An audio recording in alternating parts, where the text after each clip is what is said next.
Do you want to know how to help a child analyze their own behavior? It is a crucial skill to understand if you want them to be self-governing. And after all, this is the Teaching Self-Government channel. I'm Nicholeen Peck. I teach all over the world about self-government and good parenting. And in this video, we're talking about analyzing.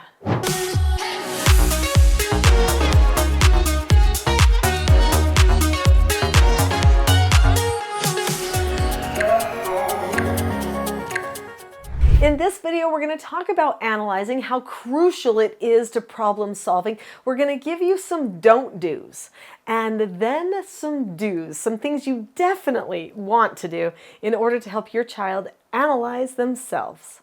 So self-government is being able to determine the cause and effect of any given situation and possessing a knowledge of your own behaviors so that you can control them. So that means you have to analyze your own behaviors and you have to analyze cause and effect. That is a lot of analysis. In fact, before a problem can ever be solved, it first must be analyzed. If you don't take time to analyze it, you might actually get emotional about it. And that doesn't mean emotions are bad, but it could mean that you respond in a way that's non-productive or that you actually feel like was not the way you wanted to respond. The whole idea on self-government is we try to stay front brain.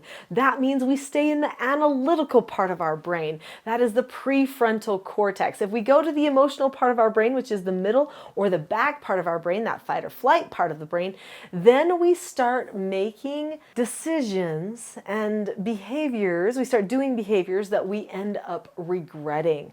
So we definitely don't want to go to that place. That doesn't mean we can't feel anything. There's whole other videos about emotions. So I'm not going to get into if emotions are good or bad because they actually are a vital part of who we are. Please see other videos if you want more information about emotions. But in this video, what we're talking about is how to help them analyze themselves, because many children, because their prefrontal cortexes are very small and because they may have a habit associated with a certain thought pattern or behavior, they have a hard time seeing past it and they don't know how to analyze themselves so that they can make a change. Because before you can ever make a change, you have to analyze. We're going to get into what to do to create that perfect analysis moment for the child. But before we do, click the subscribe button now.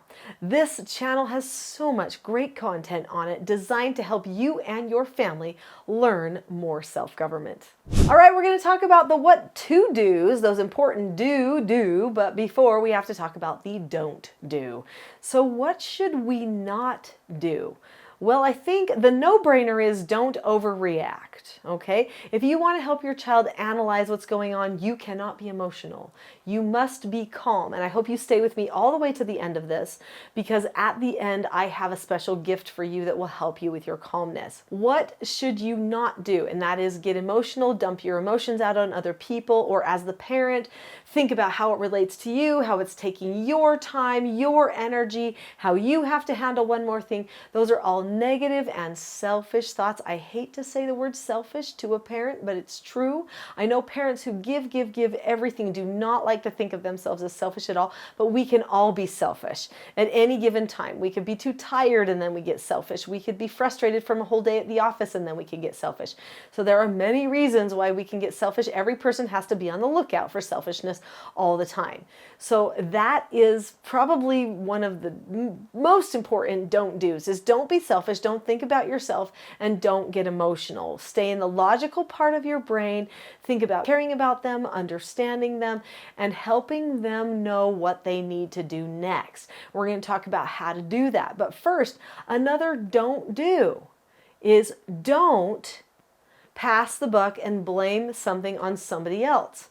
When your child has done something, whether it started with their action or not, do not blame somebody else. Help them analyze their action in every circumstance. Even if something happened that somebody else did, somebody did something to them, or something was not their fault, still help them analyze how they thought about it, how they felt about it, what they did because of it. One other thing you don't want to do is just ignore it and say nothing. That doesn't help at all. How is a child going to analyze anything if you ignore it? In fact, anything that you ignore, you show acceptance of. This goes for videos, movies, books, anything. Language, if you ignore it, if you say nothing, you show it's okay. A child cannot have the full capacity to analyze if they don't hear what things they could think at the time. So what are my options? Could I accept that as normal behavior? Or if I don't, why would I not? They need to have another perspective. Parents are there to give the perspective. Parents help train the prefrontal cortex so that the child knows there's other options besides what just happened. And they know how to handle a problem. Maybe they are in front of a bad movie. If the parent turns off the movie and says, you know what, we cannot watch this movie because, and then they explain why and relate it back to their family's standards or their morals and beliefs, then the child has full understanding. But if the parent just turns it off and said, that's enough for tonight, the child has no idea why the parent thought that that movie was not okay to see. In fact, they might just assume that the parent just wanted to be mean and go to bed at a really awkward time.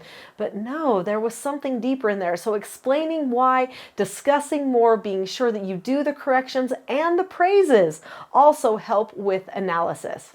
So let's talk about analysis. What are some key things that you can do to help a child analyze? Well, number one, praise. Praise a child 6 to 10 times for every one time that you correct them. If a child is praised more often, then the child gets the opportunity to recognize that good equals good, which is another side of the cause and effect, and helps them learn that they want to make that same decision again for good reason. But also, in order to help them understand and analyze situations as they come, it's important that you do corrections as well. So any type of feedback that happens after an action or a thought or a feeling is a place where they can analyze. So corrections or praises all are useful feedback. Now there are better ways to do corrections than others. We'll talk about that in just a moment. But first, let's talk about another thing that helps with analysis. Before you even get to the praise or the correction or that feedback, it's always good to prepare. The key way that I do preparation is by doing something called pre-teaching. Now there's 3 different types of pre-teaching. I don't have time to get into all of them right now, but the concept behind pre-teaching is to prepare a person ahead of time for what is going to come. So if you analyze an upcoming circumstance and talk about what they could choose in these upcoming circumstances or what could happen based upon a particular action that a person might make, then that prepares the child for the most successful interactions or actions that they might choose. See, often we make mistakes because we didn't think it out ahead of time. So instead of just analyzing afterward, how about we analyze before? All of my books and courses have the component of analysis in them because analysis is one of the 5 keys of self-government. In fact, it is one of the most important keys of self-government because you can't have self-government if you're not willing to be honest with yourself. But in this book, Parenting House United, I lay out how to teach a person self-government the analysis way, how to help them learn to make plans for themselves. Now, in your family, you'll want to create a family vision. That's talked about in here. You'll create a family mission statement. That's also analysis. That gets talked about in here as well. Also, you'll create a family standard. That's a plan for going forward with the family. You'll teach them the 4 basic skills of self-government so that they can have them for their lives and learn self-mastery over themselves. You'll also teach them the 5 teaching styles that parents use to help correct problems when things go wrong and how they will help them get back to a place of self-government. Also, in this book, there is something called a SOTAS exercise. A SOTAS exercise is a problem-solving exercise for developing self-government, and it's all about analysis. They analyze situations, options, disadvantages, advantages, and solution. Also, There are meetings. When a person has regular meetings with their family or individually, one-on-one with their parent or as a couple, we have 3 meetings we talk about: how to do great couples meetings, family meetings, and individual mentor meetings. Then those are also times of analysis. Not only that, but it teaches you how to do all the corrections in it as well, which is another way to do analysis. Now, I know that I promised to tell a little bit about how to do a correction, and I'm going to do that now. When you correct, the last thing you want to do is react. You definitely want to stay calm and have the right words prepared to say. When a person is choosing to correct someone else, they should start with a descriptive statement instead of a reactive statement. Reactive statements, or statements you don't want to use, might include things like, "What are you doing?" Or "What were you thinking?" "Stop it, why are you doing that?" Or "I don't care."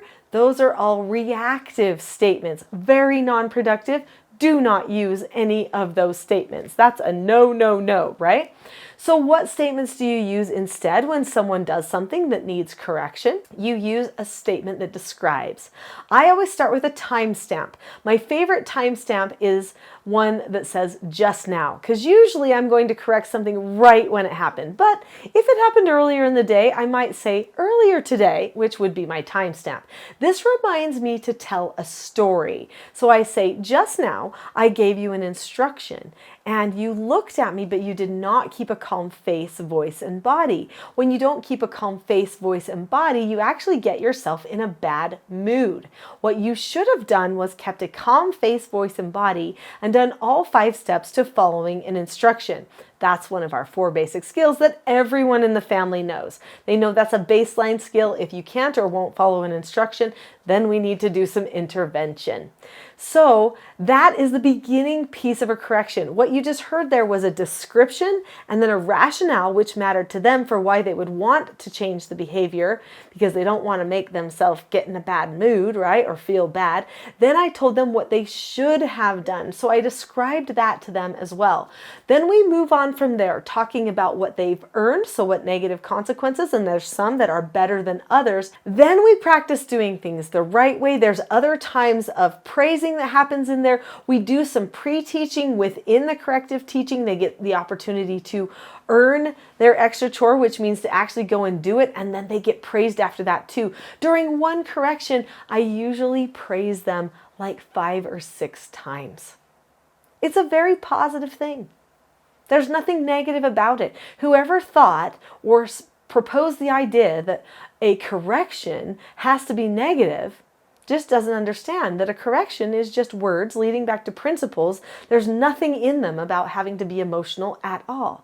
In fact, everyone can learn that home is the safest place to make mistakes, and they do that by you teaching them exactly how they will be corrected.